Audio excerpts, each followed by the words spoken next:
नमस्कार, सुप्रभात, स्वागत, अभिनंदन आप सभी का सबरंग कार्यक्रम में। मित्रों, सृष्टि का एक नियम है कि आप जो देखेंगे, जो सुनेंगे, जो पढ़ेंगे, वैसे ही आप बनते जाएंगे। और यदि सुबह सुबह ये कार्य किया जाता है, जो भी देखा, सुना, पढ़ा जाता है, वो बहुत गहराई से हमारे अंतर्मन में उतर जाता है और वैसा ही सारे दिन हमारा स्वरूप रहता है।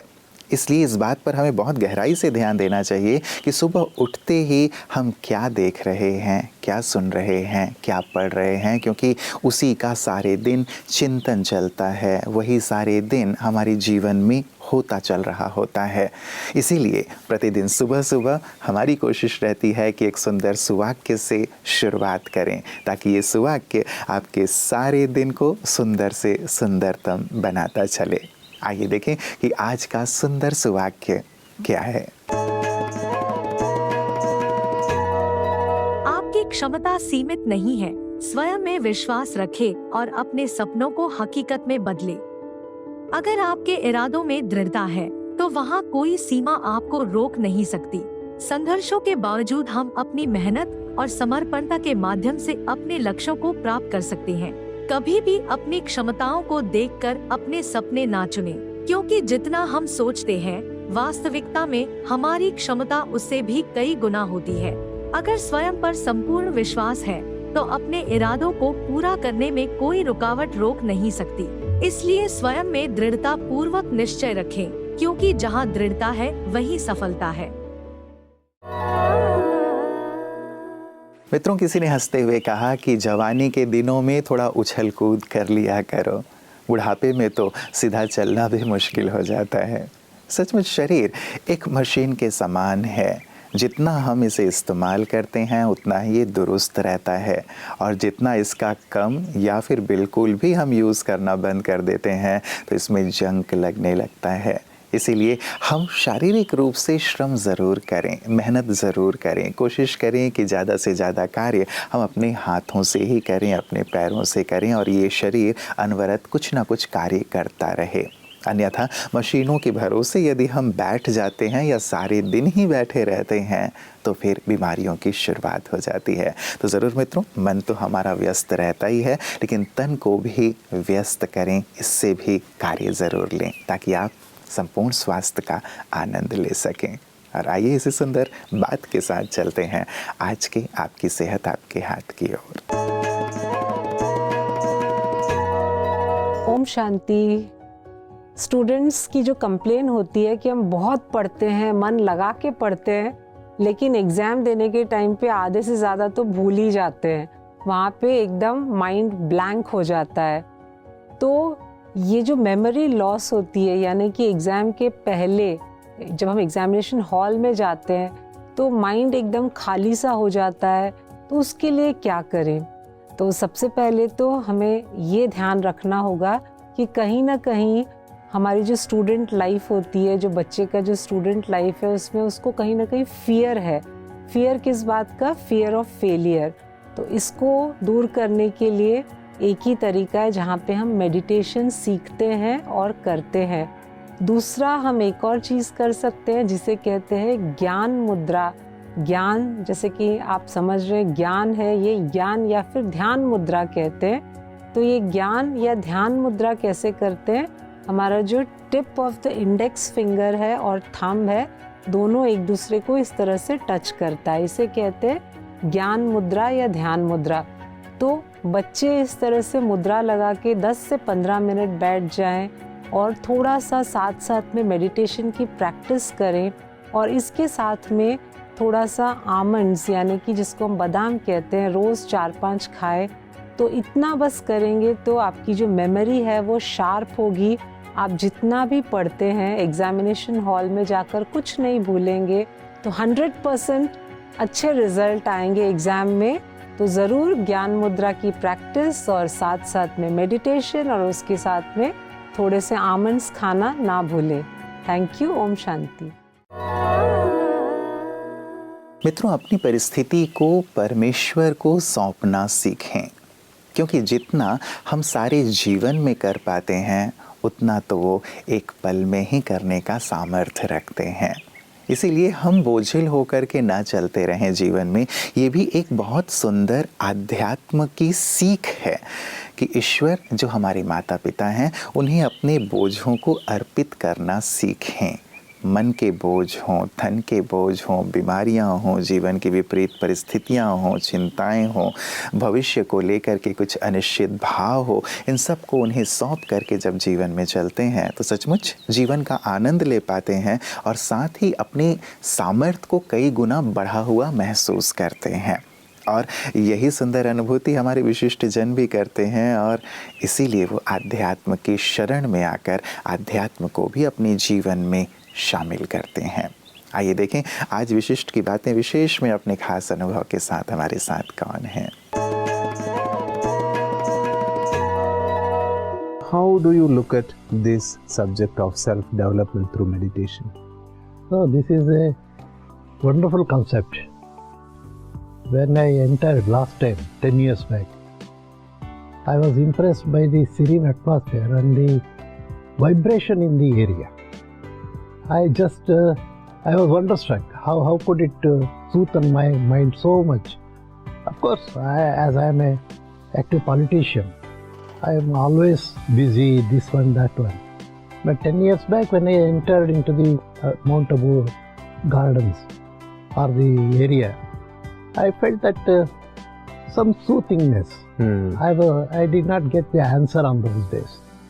Subsequently, when I went back and studied a little, then I was able to understand what it is. So this is my second visit. Even yesterday evening also, I had the pleasant experience of the same thing.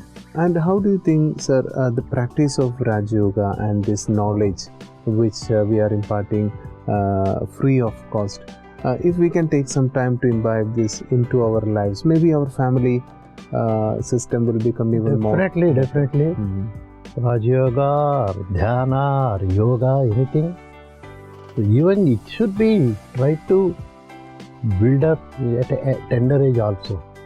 Now that the central government is encouraging yoga system, I felt it today morning when I was meditating in the big hall. I felt this should happen even in smaller houses also. That way, the young, tender age boys and girls, if they start doing this, now that the question of terrorism is also, the terrorism is attracting to the younger ones. I am really surprised. Young guys, boys and girls are being attracted towards the terrorism. If they could be attracted by that, why not they be attracted by this? This has to be, in a way, classrooms also, smaller groups. We have good content in spirituality, but we need to be more, you need to make this content into such a system which is more appealing to the youth, so that they come and catch this thing rather than going into different negative ways of whether it is terrorism or drugs or something. Really right. Now you cannot prevent the youths from seeing or hearing those things through internet. But if you give them good things, don't say don't do this. Say do this, positive. Don't preach anything negative. Today morning I observed, she was preaching us only positive things. That is nice.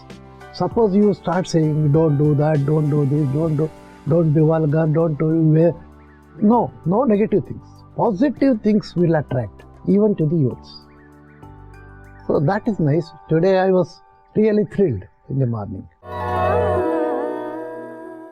आध्यात्म जैसे हमें ये सिखाता है मित्रों कि ईश्वर को सब कुछ सौंप कर हल्के हो जाएं, वैसी एक सुंदर बात ये भी सिखाता है कि आप अंधेरों को दूर भगाने में समय बर्बाद ना करें, लेकिन दिए जलाने में समय लगाएं।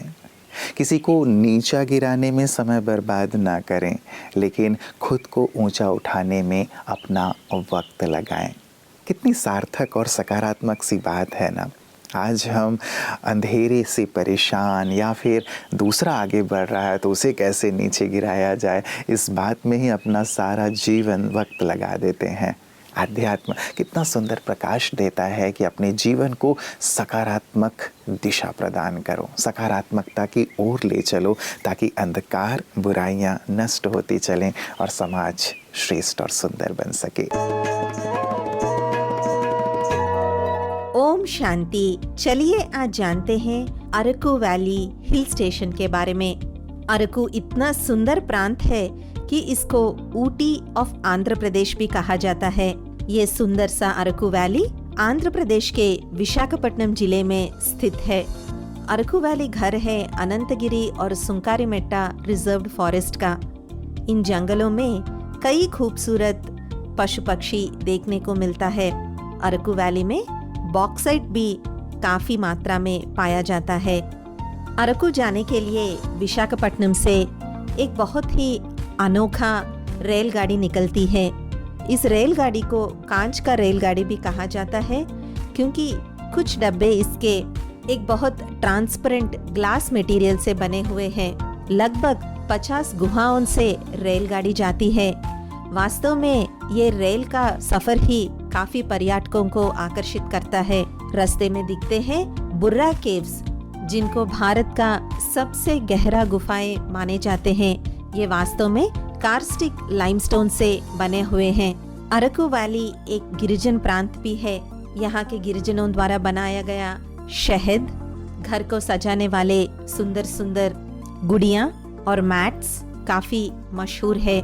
दक्षिण भारत देश की हिल स्टेशंस में अरकू काफी प्रसिद्ध है। ब्रह्मा कुमारीज अपनी सेवाएं अरकू वैली में कई दशाब्दों से कर रहे हैं। हर साल सितंबर में यहाँ विशेष योग तपस्या प्रोग्राम का आयोजन किया जाता है, जिसमें आंध्र प्रदेश, तेलंगाना और उड़ीसा प्रांत के कई ब्रह्म कुमार और कुमारियाँ आके गहरी तपस्या करते हैं और यहाँ के सुंदर वातावरण में अपनी आध्यात्मिक उन्नति भी करते हैं। तो ये था अरकू वैली के बारे में कुछ अनोखे पहलू। ओम शांति। मित्रों, चलते चलते एक और सुंदर सी खूबसूरत बात। कभी भी ये ना सोचें कि मैं कुछ भी नहीं हूँ, और कभी ये भी ना सोचें कि मैं ही सब कुछ हूँ, बल्कि ये सोचें कि मैं कुछ तो हूँ और बहुत कुछ कर सकता हूँ। हमारे अंदर सामर्थ्य है, काबिलियत है। कई बार ये सोच के कि मैं कुछ नहीं कर सकता, हम बिल्कुल ही निराश और हताश होकर बैठ जाते हैं। और कई बार मैं सब कुछ कर सकता हूँ इस भाव के साथ, मैं ही सब कुछ हूँ इस भाव के साथ हम बहुत ज़्यादा अहंकार में आ जाते हैं, या बहुत ज़्यादा ओवर कॉन्फिडेंट होकर के अपने आप को असफलता की ओर लिए चलते हैं। ईश्वर ने हम सबको सामर्थ्य प्रदान किया है। उस सामर्थ्य को, उन खूबियों को पहचानते हुए उन्हें इस्तेमाल करके हमें अपने जीवन में सफल होते चलना है, ऊंचाइयों की ओर बढ़ते चलना है। इसीलिए मित्रों, ये बात हम बार बार इस मंच से कहते हैं कि थोड़ी देर अपने साथ ज़रूर बैठा करें, थोड़ी देर उस सर्वशक्तिवान के साथ ज़रूर बैठा करें, ताकि खुद को सही सही रूप में आंक सकें, सही सही रूप में पहचान सकें और जीवन में सतत आगे की ओर बढ़ सकें। ज़रूर गहराई से इस पर विचार कीजिएगा और जीवन में अमल कीजिएगा। हमारी हमेशा कामना रहती है कि आप जीवन में निरंतर आगे से आगे बढ़ते रहें। किन्हीं मंगल कामनाओं के साथ दीजिए इजाज़त। नमस्कार। ओम शांति।